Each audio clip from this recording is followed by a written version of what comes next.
Hey everyone, this is Kevin the Entrepreneur, and I'm sorry if the title is a little clickbaity. It was just a catchy title, and I knew it would get your attention.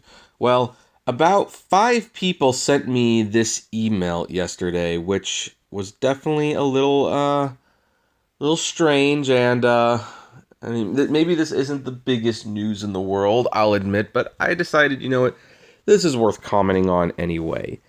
And it's this email about LaGuardia International Airport. And the email starts out pretty innocently enough. It starts out saying, beginning on Saturday 5th, May 5th at 6 a.m., the FHV waiting lot and rider pickup area for LGA's Terminal B will be located on the second floor of the West Parking Garage. This means you will wait for a Terminal B trip request there, as well as meet your rider there.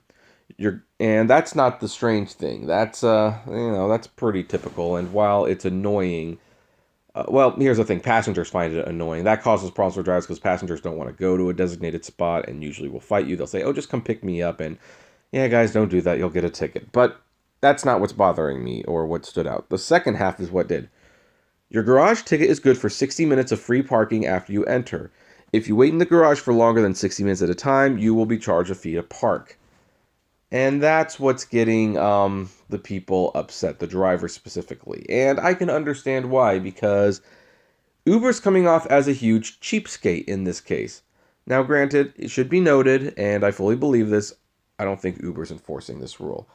I think for whatever reason, the airport is saying, hey, we have a bunch of Uber drivers and probably Lyft drivers as well just hanging out in the parking lot, and we don't want them there. So if they're there for more than an hour, they got to pay a parking fee. And airports also don't like Uber. I mean, they're letting them on the property, but I mean, if you think the taxi industry is the only industry that's been hurt by Uber and Lyft, the airports have been hurt too a little bit. And you might be saying, well, why is that? They get people to their planes on time. It's like, yeah, they do, but people also don't park their cars in the garages and pay $40 a day to park the car. So, yeah, they lose a little bit of money that way.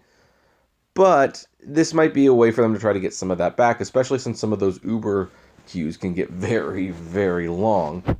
And I hear horror stories of some people sitting there 2 to 3 hours just waiting for a ride, which, my personal opinion, folks, I know airport rides tend to be very profitable, but if you're there for like 35 minutes and you haven't gotten a ride, I think it might be wise to just move on. Not the least of which now because you have to pay to park there.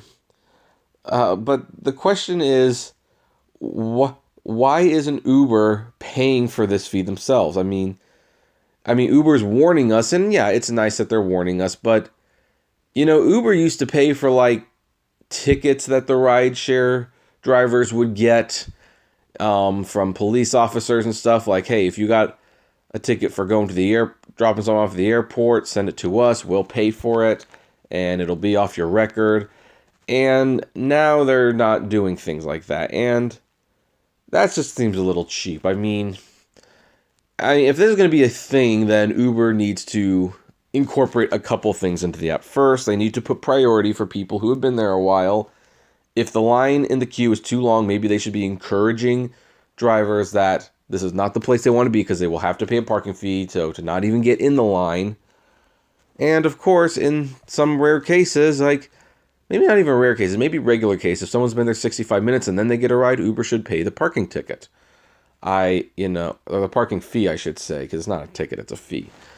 Like, why can't they afford to do that? And why can't they design their app to protect the drivers from having to pay this? And why, of course, do they have a deal with an airport that puts such a restriction on this? I'd wonder, does LGA have this requirement on the taxi industry, or is the taxis just something that get a free pass because, there's just not an even playing field on the transportation industry? I don't know, but the bottom line is if you are at LGA airport, I'd have like a stopwatch or something, and I would time how long you've been there because stay there too long, it could cost you a little bit of money. And that's pretty much where we're going to end this. So what do you folks feel about this? Do you think this is unfair, or do you think this is fair? How many of you have actually stayed at an airport more than an hour waiting for a ride? I would love to know.